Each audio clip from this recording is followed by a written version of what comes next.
Good day. Our lesson for today is all about influences on architectural design. Under general influences is the needs of man. First, the physical needs. So, under the physical needs, we have this self-preservation. So, para magkaroon ng uh, ma-preserve yung tao, kailangan niya ng traditional list of immediate basic needs, which is the food, including the water, the shelter, and clothing. So that is the very basic needs of man. Kaya lang, nung unang panahon yan, no?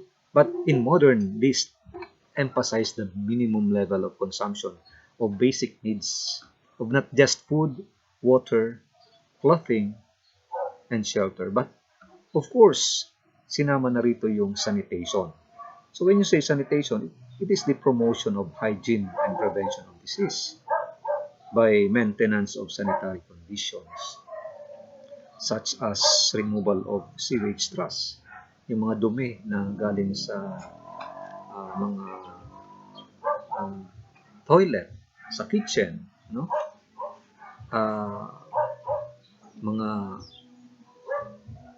Mga garbage na tinatapon na natin, paano ba natin siya dinidispose ng maayos so that ma-promote natin yung good hygiene and hindi tayo magkasakit, no? And of course, another inclusion of the basic needs is education.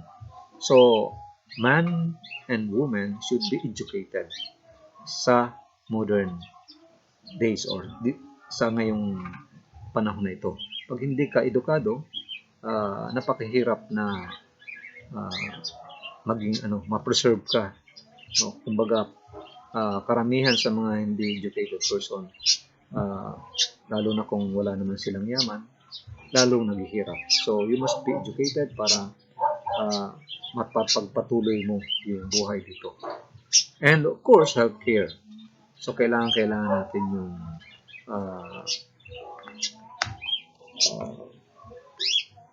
good health para ma-preserve natin yung buhay natin. Then, next is reproduction. So, for the population to increase and continue in existence, so dapat magkaroon siya ng reproduction. Kaya nga, natural naman yan na magkaroon ng partner and nagre-reproduce. Then, modern man's shelters shall have necessities. So part ng basic needs ng man is, of course, shelter, bahay, o matutuluyan. And modern man's shelter shall have the following necessities, which is warm, dry house with place door, windows, sanitation, and permanency. So, yan yung kanyang first criteria ng bahay. Then, of course, letter B is convenience or conveniences. So, when you say conveniences, rooms shall be arranged economically or it is arranged na systematically, Circulations are studied according to function. So, meron siyang proximity with the spaces in terms of function. Just like, say for example, dapat magkalapit ang kitchen, such as kitchen for food preparation. So, dapat kitchen and for food preparation and the dining area, or bedroom for sleep and bathroom for cleanliness. Next, comforts. So this must contain the labor-saving devices which provide heat, ventilation, and instant. Like for example, labor-saving devices is like washing machines. So that magkaroon ka ng comfort na hindi ka na masyado magkukusot, kundi you have this automatic washing machine na ilalagay mo lang siya, then okay na. Okay? Then, say electric fan or air conditioning, na hindi ka na magpapaypay, bubuksan mo lang yung aircon or electric fan, and you feel comfortable. Okay? So, instant. Say, kailangan mo ng news, hindi ka na magbabasa sa dyaryo, bubuksan mo lang yung TV, yung internet, you have this news. So, very comfortable because of this saving devices. Okay, so that is the another criteria of man's shelter. Then, communication. So, nakabanggit ko na yung internet, cellphone, cable TV, etc. The furnishings are designed for comfort. So, nowadays, of course, yung ating mga cellphone, yung TV, yung internet is a necessity. Hindi na ito luxury. Nung unang panahon, pag may cellphone ka, mayaman ka. Pag may internet ka, mayaman ka. No? But nowadays, those gadgets and appliances are a necessity. No? Katulad ngayon, may pandemic. Pag wala kang internet, wala kang cellphone, wala kang computer, wala kang laptop, medyo hindi ka makakasabay. Lalo na dun sa mga nag-aaral online, no? Online. Yung iba, of course, napipilitan silang kumuha ng module, then babalik, kukuha naman, because they have haven't have this type of labor-saving devices. Okay, so nagiging incomfortable or uncomfortable yung paggawa nila ng mga trabaho nila because of they haven't have this gadget. Then next, emotional needs, no? Andun pa rin tayo sa needs of the physical needs, then emotional needs. So the emotional reactions of men have to do with instinct, no? Instinct. Hindi sabihin lahat tayo may instinct, Instinct steered by the forces of religion and art, and with the desire to indulge in recreation. So lahat tayo mayroong desire para mag-recreate, magliw-aliw, magmoling, or pumunta sa simbahan, pumunta sa ating mga kaibigan. So arts in its broadest interpretation assumes the various familiar forms like painting, sculpture, music, and literature. So that is another needs of man, the emotional needs. No? Kung wala kang emosyon, robot ka o hindi ka tao. So lahat tayo meron tayong desire to indulge in this type of activity. Next, another needs of man is the intellectual needs. Of course, education, science, and government demand a proper architectural setting. Intellect or reason alone may erect a utilitarian building. Emotion will endow it with beauty and interest. So, kailangan natin ng mga ganitong sistema for intellectual needs. It should be educated and governed by the government, etc. Next, activities of man. If life is to exist and civilization is to develop, there are fundamental impulses or desires which must be satisfied. No? These forces may be called the stimuli to action. When you say stimuli or stimulus, it is a thing or event that evokes a specific functional reaction in organ or tissue. So under that,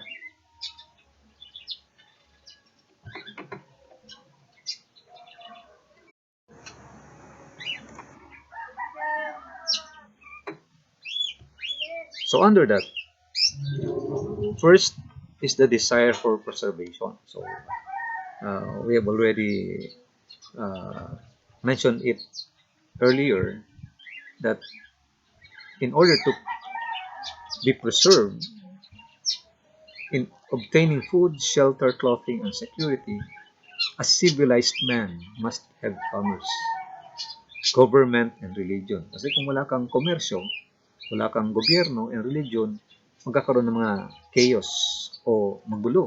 No? Magkakanya-kanya yung mga tao. So, you have to have this commerce, government, and religion. So, these activities call for their accompanying structures or architecture. So, all of these activities should have a place to congregate, no? O dapat meron kang merong building para maging ka, doon mo idadaos yung iyong activity, no? Like for example, kung kailangan mong pumunta sa o magsimba, you will go to the church or an ecclesiastical building, so that will be the place for worship, ano? Kung gusto mo nang magbili ng mga damit, mga furnitures, pupunta ka sa shopping mall. So meron siyang structures. Pupunta ka sa plaza, dapat o magbibili ka ng mga pagkain, andun pupunta ka sa grocery, no? Manonood ka ng sine, pupunta ka sa cinema complex, and so on and so forth. So these activities call for their accompanying structures or architecture. So just imagine if those activity walang mga structures. Halimbawa, pupunta ka gusto mo mag-shopping, wala ka namang pupuntahan na structures kasi walang nakatayong mga mall, no? So, magsisimbang ka, doon ka lang sa ilalim ng puno, andun nagmimisa yung pare. Just like the old days, no? Old times, na talagang wala pa tong mga structures na to. Okay? Next, desire for recognition. So all of us, we have this desire for prestige, pride, ambition, social status, physical supremacy, intellectual attainment, personal or civic, result in the struggle for position. So a good example of that one is yung mga politiko, ano? They struggle for their supremacy, yung kanilang power pag ando na sila sa posisyon, no? And other things. So that is normal sa ating mga tao, no? This desire for recognition.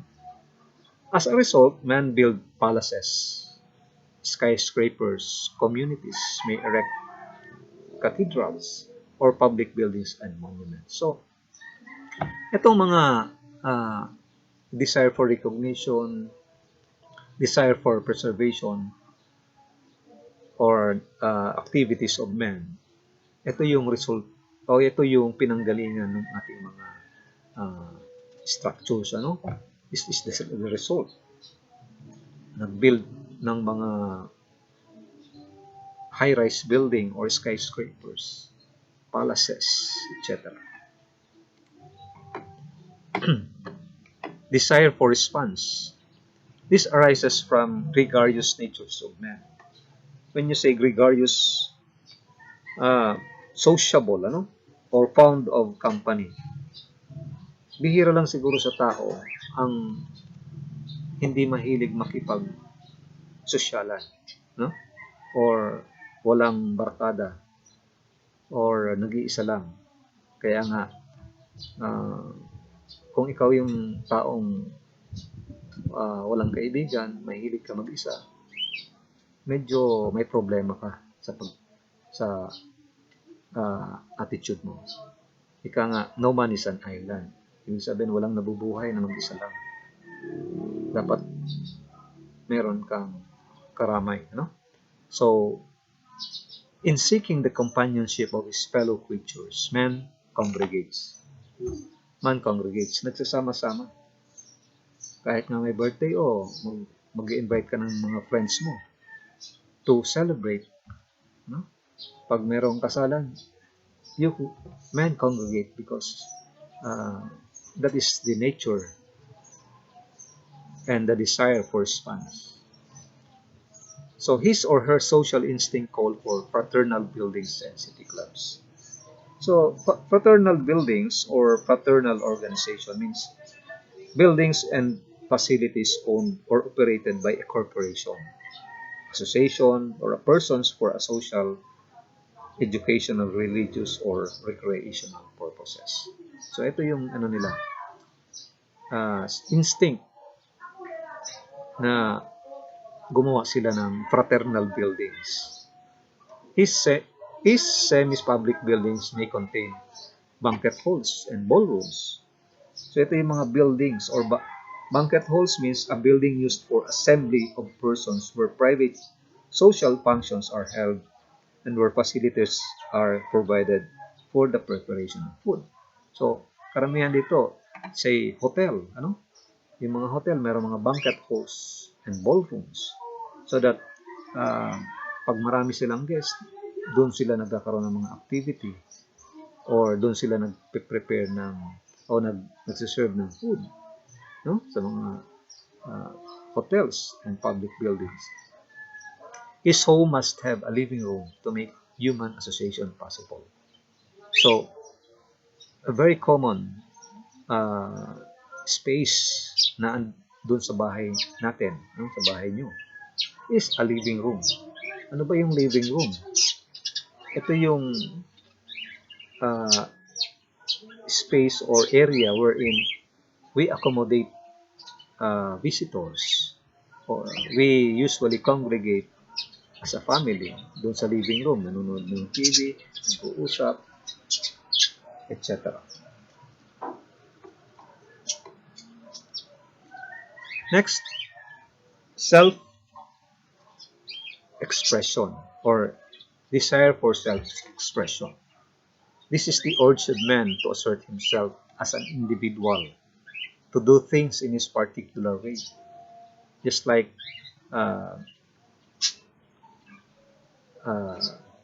kumbaga sa bagang you express yourself as an individual. So this is responsible for aesthetic expression. For architecture in its highest form, which result in building of theaters, museums, etc. No? So aesthetic expression is an experience is in aesthetic when the object of attention is perceived as a valuable for its own sake.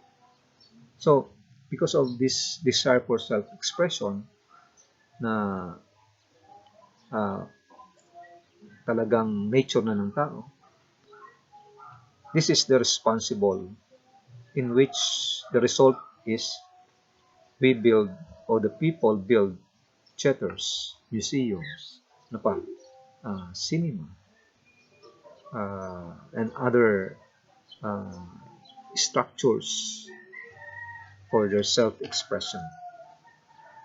This one is to show that he is the best in sports or recreation. Encourage the building of stadia, bowling alleys, gymnasium, etc. So, this is the desire for self-expression.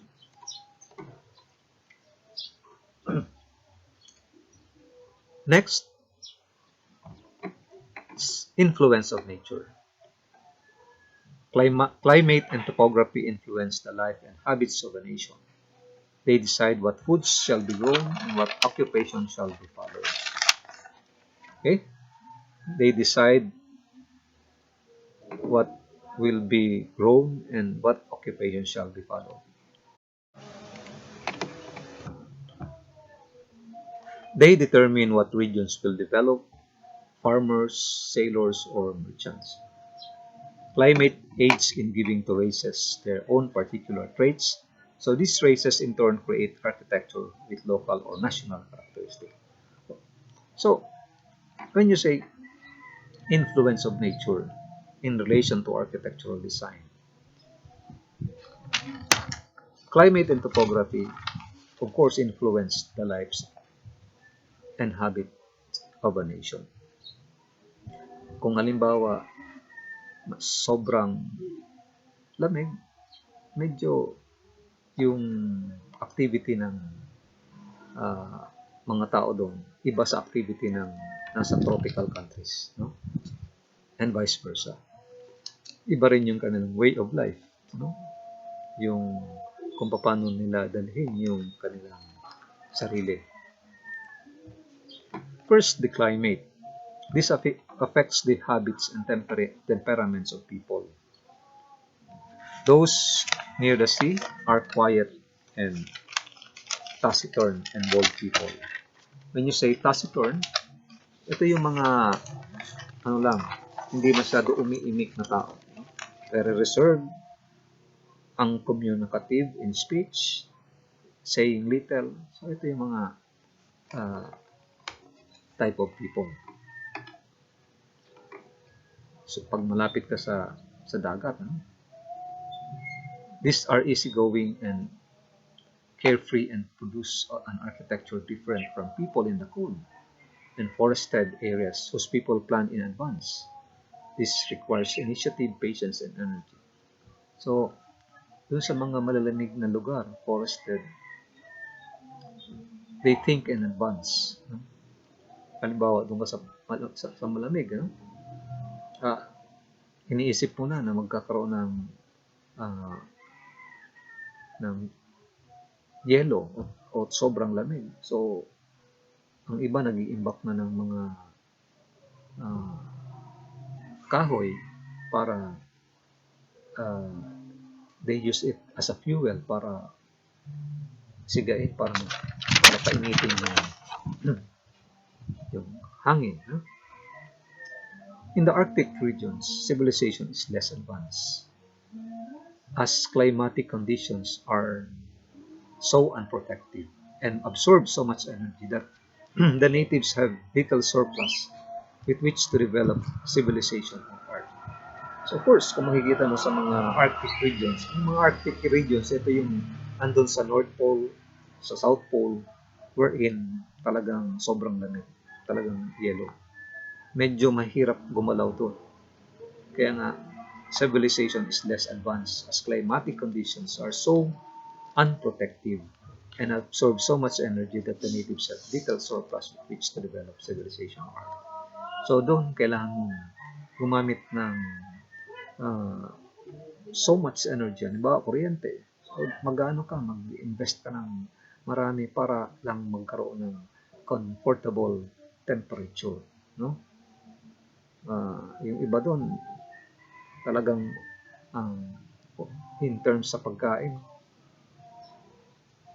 nagko-consume sila ng so much alcohol para uminit yung kanilang katawan. No? Hindi kagaya sa mga temperate regions or tropical countries na they don't have to exert more or much energy para lang magkaroon ng convenience. No?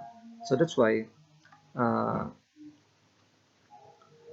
less advanced or yung civilization nila medyo hindi masyado modernized. But of course, nowadays we have this technological advancement that even you are in this type of civilization, sobrang lamig, may mga paraan na para magkaroon tayo ng comfortable living. No? We have this solar energy sources wherein hindi natin kailangan ng energy na nanggagaling dun sa fuel, no? But we have this sustainable type of energy that we can use. In the temperate zones, people are energetic and progress is assured. So, kung titignan mo dito sa globe, yung Arctic region, andito siya sa North Pole, dito, kaya sobrang lamig. Dito naman sa South Pole, sobrang lamig dyan. No? Ito yung Antarctic Circle, frigid zone. Sobrang lamig yan. Sobrang lamig. Then, here man may plan and may realize his ambition without interference from droughts, monsoon, blizzards, or tropical fevers. So, yung temperate zones wherein people are energetic, dito sila sa area na ito. We call this temperate zones. Hindi masyado, kumbaga, when you say temperate, moderate, hindi malamig, hindi mainit. Hindi, tamang-tama. No? Tamang-tama. Ito, temperate zone pa rin to. Okay? This one is tropical countries. Kaya ang Pilipinas, andito sa tropical countries wherein andun yung equator, ang sun, dito lang umiikot sa malapit sa tropical countries. Yan, yung area, yung ano na to, yung area na to.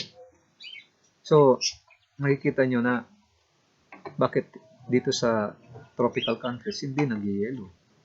Hindi katulad dito sa temperate zone, sa mga area na to, medyo talagang na-experience pa nila yung snow. Pero hindi masyado, pati dito sa area na to. No? Tama lang. Effect in architecture, the warmer climates.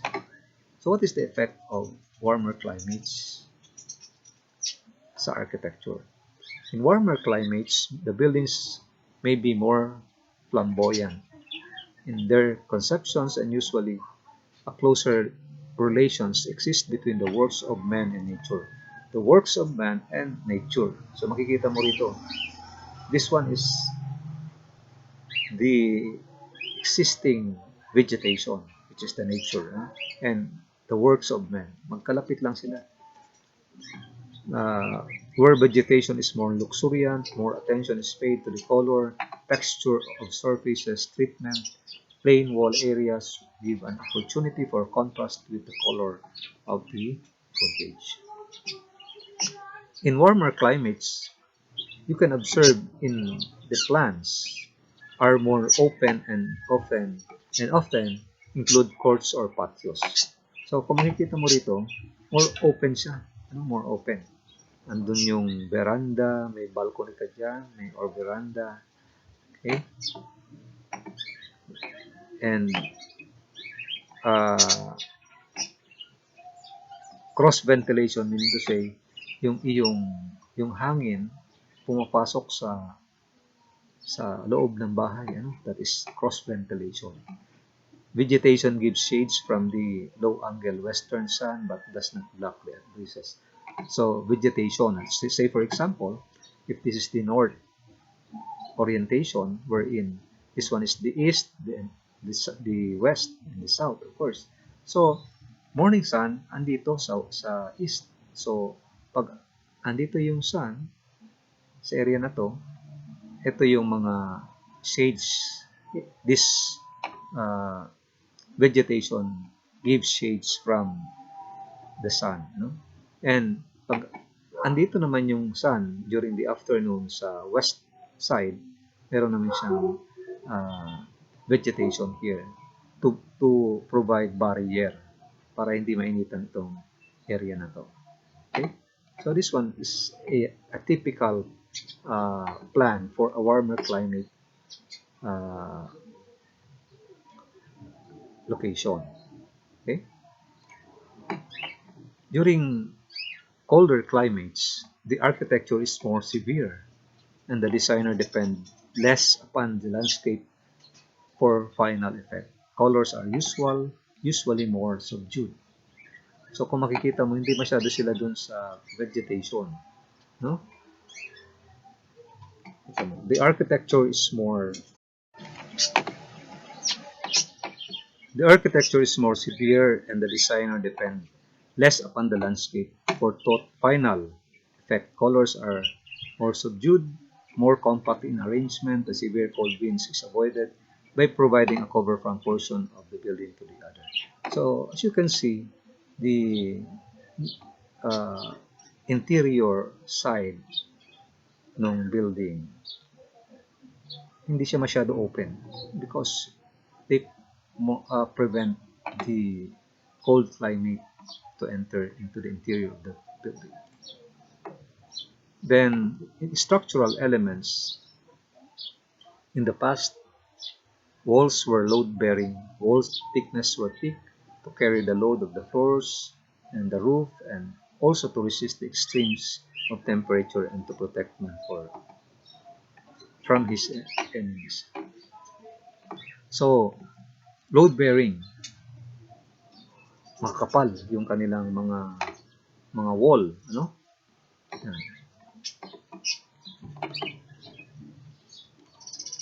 Today, modern man erects structures to protect his investment from depreciation and himself for the curiosity of his neighbor. Walls are no longer bearing walls. No? Hindi na siya yung masyadong mga kapal na pag sinabi mo kasi na bearing wall, load bearing wall, it can carry load from above, no? Pero kaya you can observe yung mga natitirang mga structures na nakatayo pa hanggang sa ngayon, yung mga simbahan and other structures like the pyramids, pyramids, they have this massive wall, and that is bearing walls, an example of bearing walls that very massive, makapal. But today, the modern man erects structures na they no longer carry loads as thin as the material will permit. No? Pakikita mo yung mga walls sa mga high-rise buildings is made of glass, no? Yung mga tempered glass or what you call this laminated safety glass, mga thin panels, they are no longer made of or designed to carry load, but instead they just prevent the weather para pumasok sa loob, no? Or for curiosity of his neighbors, lalagyan niya ng wall, no? But not that the purpose is to carry load. But of course, the load carried by the shear walls and the columns. The development of insulation makes it possible to keep out the heat and the cold in a high satisfactory manner. So even though that in modern times or days, hindi na makakapal masyado yung wall, just unlike those old times, hindi siya masyado na penetrate ng lamig o ng init, halimbawa, if the location is located on the tropical countries, yung wall, even though na manipis lang siya, tinalagyan nila ng insulation to lessen the penetration of the heat coming from the outside environment or coming from the sun, of course. Or lalagyan nila ng insulation dun sa may bubong, sa roof, so that the heat coming from outside or from the heat of the sun cannot penetrate dun sa interior of the building. So that is an insulation, no?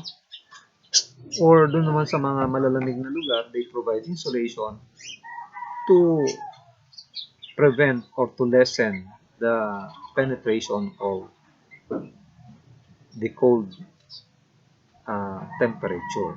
Or doon sa lalagyan nila ng yung freezer para hindi lumabas yung lamig, lalagyan nila ng insulation. No?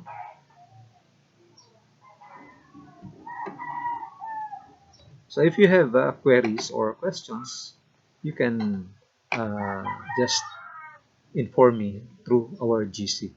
Okay? Next, protective elements. The roof protects the interior from the elements of climate like typhoon, heat of the sun, etc. So, ang bubong, tinatawag natin yung protective element sa mga elements of climate. Pag umulan, pag bumagyo, init ng araw, so dapat may bubong. So in the past, warmer climate, the roofs are usually rather flat and colorful, as in the rich red and brown tile roof of Italy. So, yan, example yan. We have this flat roof, and the example of a hip and gable roof. Okay. Colder climates, the roof becomes steeper. O medyo mataas yung kanyang angle. Yan, matataas. Steeper. The roof becomes steeper and less colorful. The necessity of shedding the rain and snow makes the greater pitch of the roof more practical. So more practical kung medyo mataas yung pitch, or yung angle. Kasi pag tumama dito yung snow, kusa siyang bababa o mag-slide, Unlike if your roof is relatively flat or medyo flat lang talaga or yung angle is mababa lang, may ipon yung snow dun sa bubong and it will endanger the structure kasi additional load na dadalhin siya ng bubong, So in colder climates, usually their roofs are more steeper than the warmer climates. Entrance porches are a result of the desire for protection. So, ito mga porch, yung entrances or covered driveway, covered driveway, we call this portico share, covered driveway, wherein the purpose of this is to desire for protection. Halimbawa, nagkakaroon ng lakas yung ulan, dito mo lang igarahe yung kotse mo, pwede ka nang bumaba na hindi ka naulanan. O kung mainit, hindi ka mainitan. So the driving rains and cold winds made these porches a desirable adjunct to the entrances. So ito yung purpose niyan, not only for aesthetic, but of course, it is the desired or result of the desire for protection from inclement weather. And modern developments, however, with new inventions, innovations, steel and concrete construction, insulation, and modern drainage, make almost any kind of utilitarian roof possible. So in modern times, even you are located on the cold region or the temperate or tropical countries, hindi na magiging problema yun because with these new inventions and innovations, hindi siya sagabal sa weather. The roof may be flat even in cold countries and invisible from the ground. The roof has now become a terrace, and the accompanying fresh air and sunshine contribute to the health of a nation. So, medyo hindi nagsagabal yung development sa modern times, because of these inventions and innovations.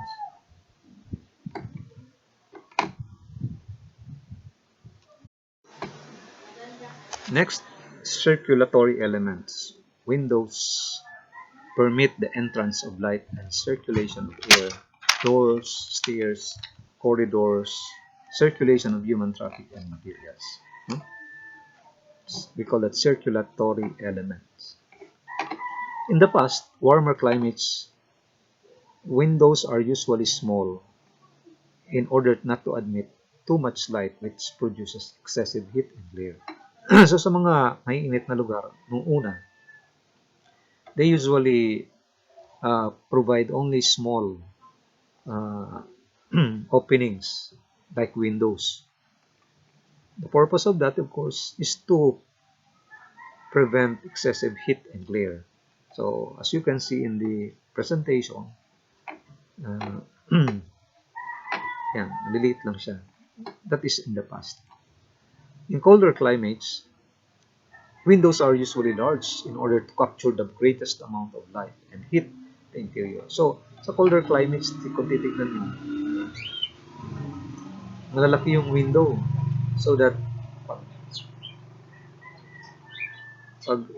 nagkaroon na ng liwanag from the sun, gusto nila na pumasok yung sun glare sa loob ng building interiors to promote uh,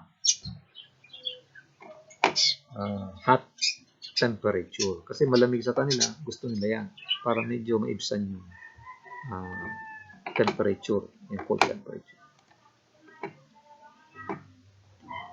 In modern times, in the architecture of the 20th century, there has ceased to be a relation between windows and climate that existed in the past.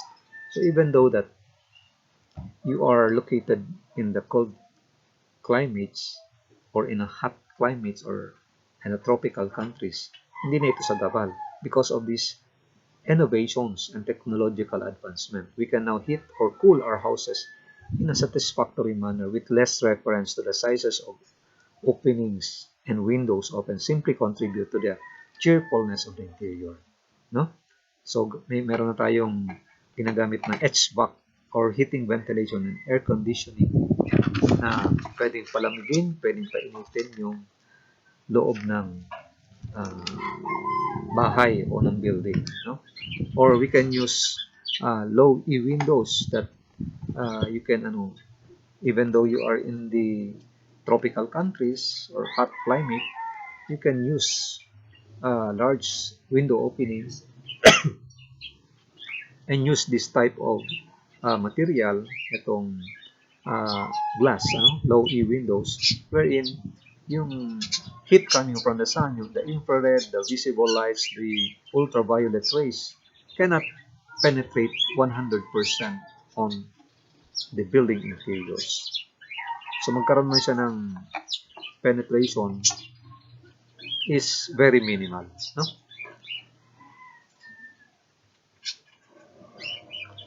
So in the last few years,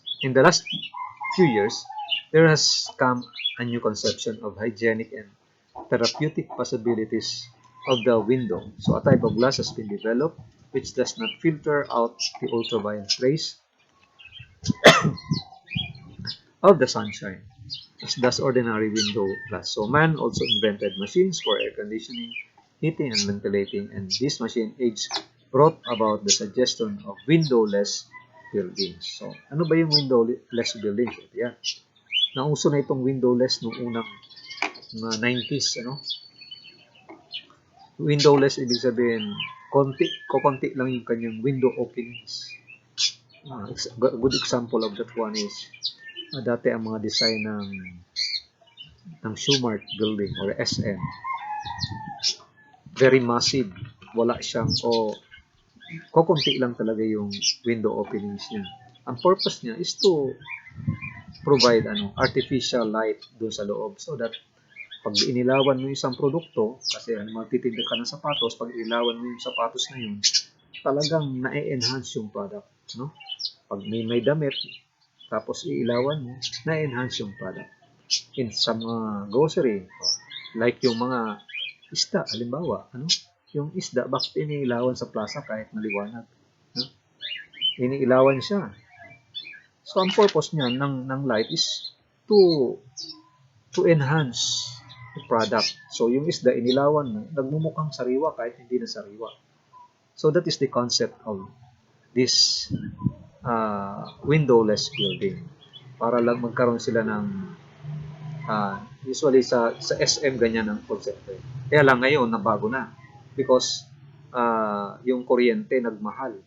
Nung una okay lang kasi binabawi nila yan sa medyo mura pa yung kuryente. But as of today, medyo naliwanagan na sila na bakit gagamit ka ng artificial ventilation and artificial illumination wherein you can design your building that you can maximize the use of this sustainable energy wherein libre yung natural light, hindi mo siya babayaran. Libre yung hangin, no? But of course, they also prefer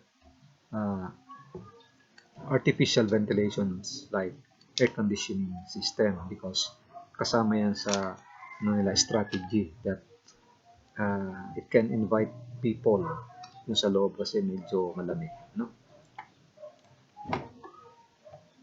Then decorative elements, mga moldings, mga moldings.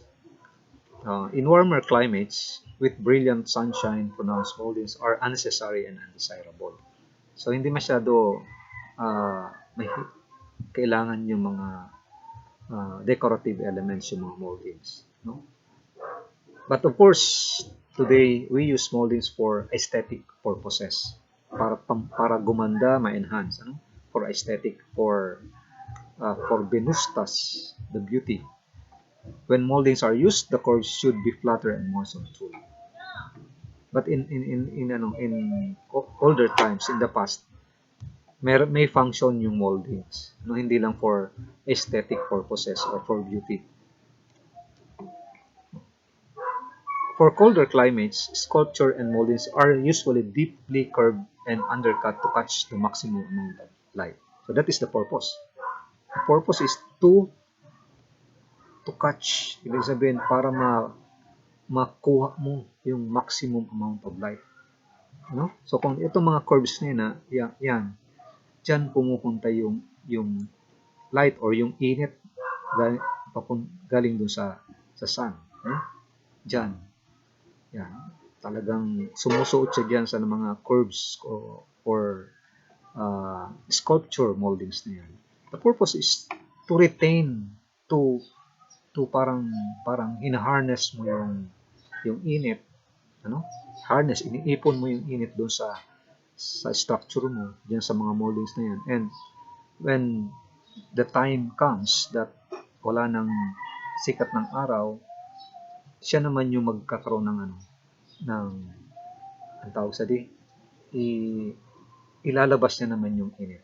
Ano bang tawag niyan? I-reflect niya naman yung init. Inabsorb niya yung init, then pagdating ng gabi na wala nang sikat ng araw, i-reflect niya sa kanyang immediate surroundings. So in that way, the air, the colder air will blend on the hotter air. So magiging convenient yung environment, So that is the purpose.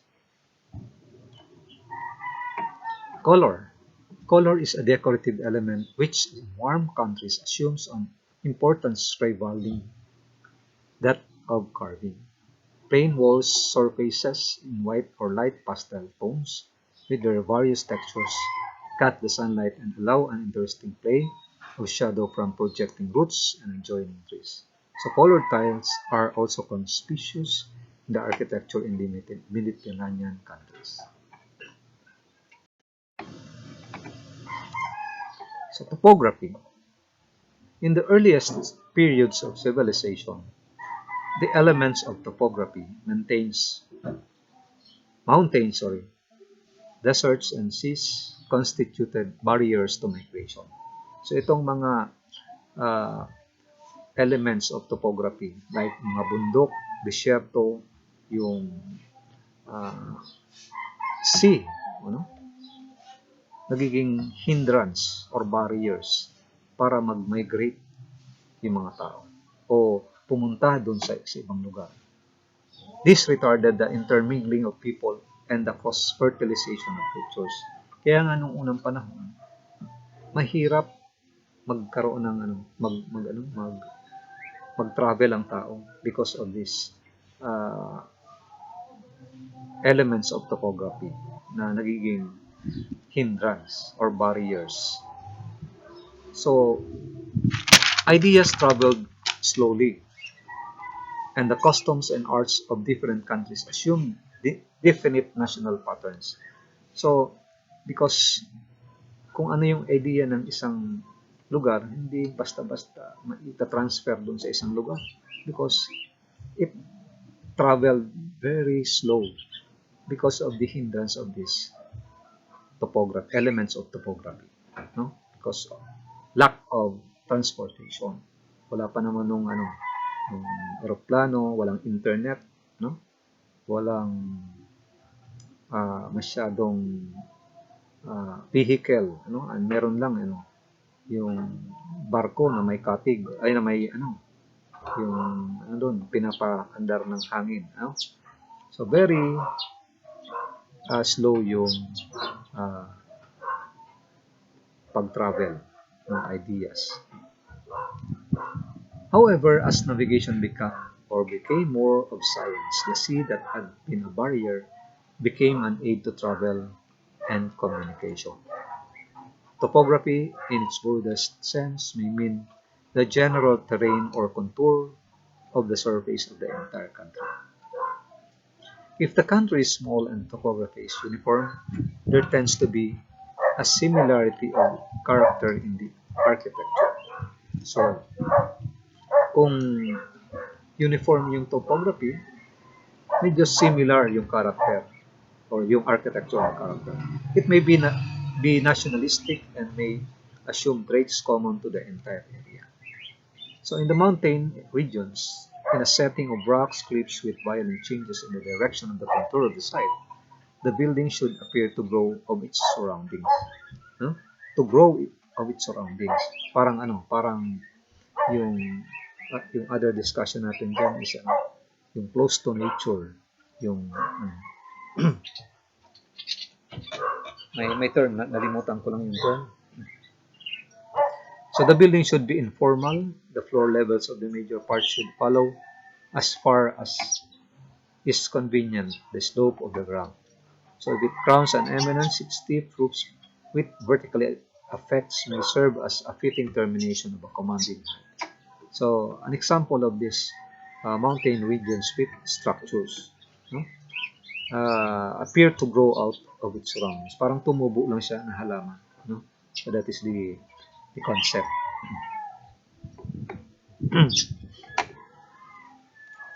Next, sa level country, yung mga nearly flat terrain, meron siyang formal or balanced scheme.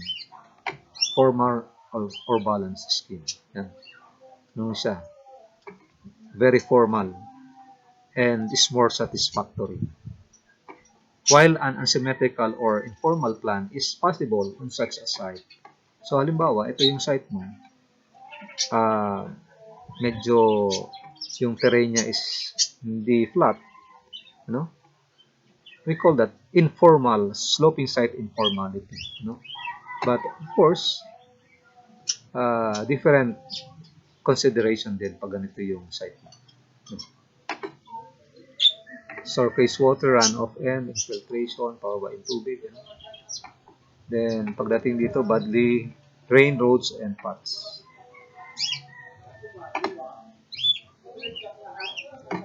Next, materials. So, the gift of nature for the structure of man are limestone, marbles, pine, and mahogany. So, we call this the indigenous materials, yung mga natural materials, the gift of nature, wherein doon natin kinukuha yung paggawa ng mga structures.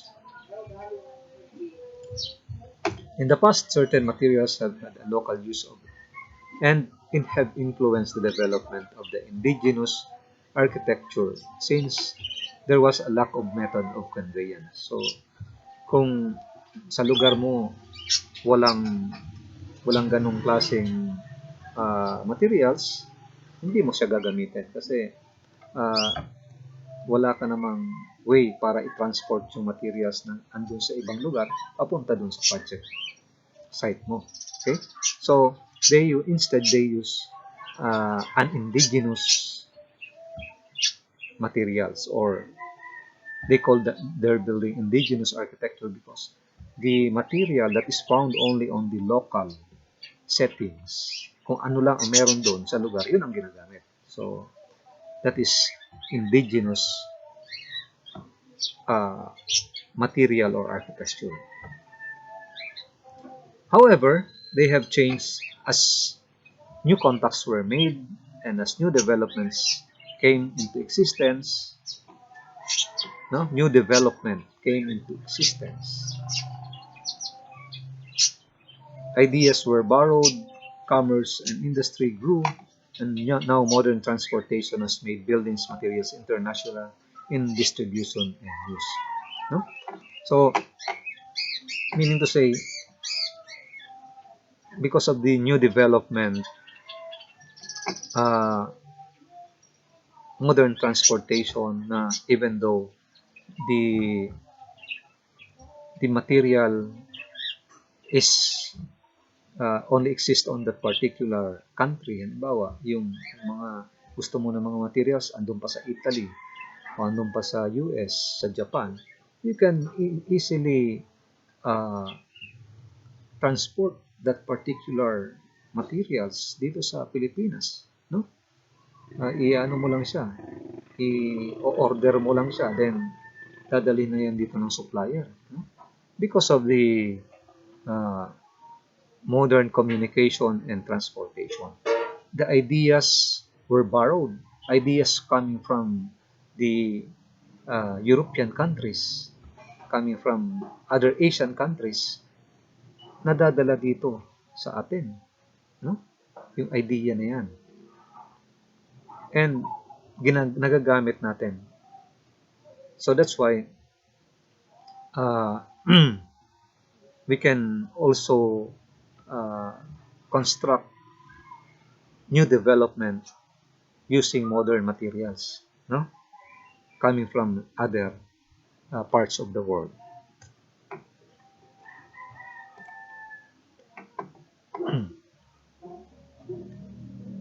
Next, influence of man, social condition. Architecture, because it is the most permanent and cumulative, reflects the social structure of the period in which it is developed. The interest of the people dictate the type of appearance of the building. Stable government and improved social conditions eliminate the necessity of many protective features such as high fences, shutters, wrought iron or steel railings for doors and windows, broken glass, and barbed wire on top of fences. Comfort and convenience now control architecture. So, social conditions. So, kung titignan mo sa ibang lugar, very particular sila dun sa mga high perimeter fences, linalagyan pa nila ng mga barbed wire o yung taas ng kanilang pader, broken glasses, for security purposes, para hindi basta-basta mapasok ng mga masasamang loob, ano? But of course, it depends upon the social condition of the community. Pag sabi mo, okay, pag sinabi mo na stable government and improved social conditions, nawawala na ito. It eliminates the necessity of many protective features.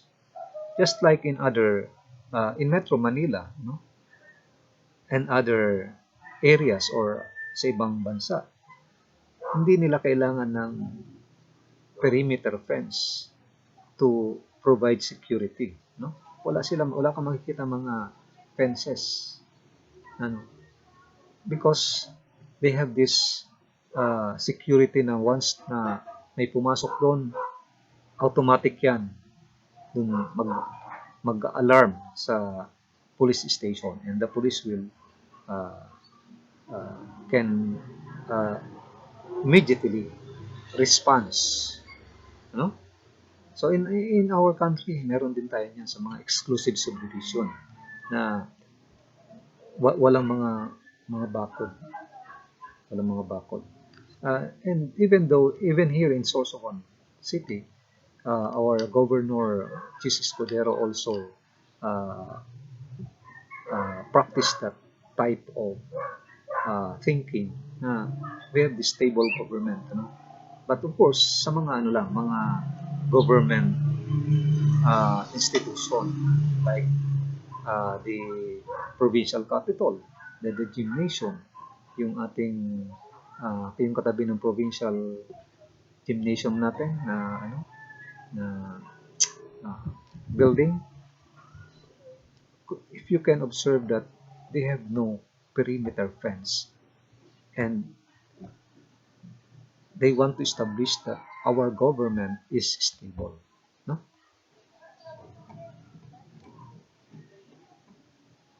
Example, periods.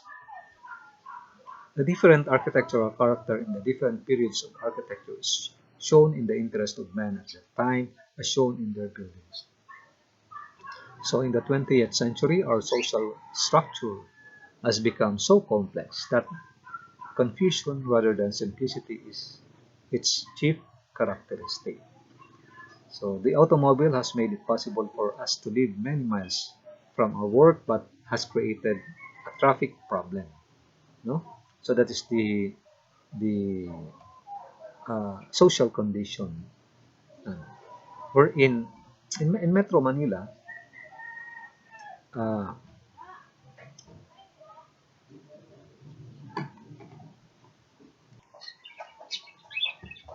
the movies, radio, cable, TV, internet, and transportation have brought us knowledge of foreign countries. Standardization is more prevalent than individualism. So that's why we have this standardization is the process of making something conform to standards. So meron tayong mga ISO standard, no? Then individualism, the habit of principle of being independent and self-reliant. Congestion, economic pressure requires proximity of allied fields of endeavor and adds to the problems of architecture and city.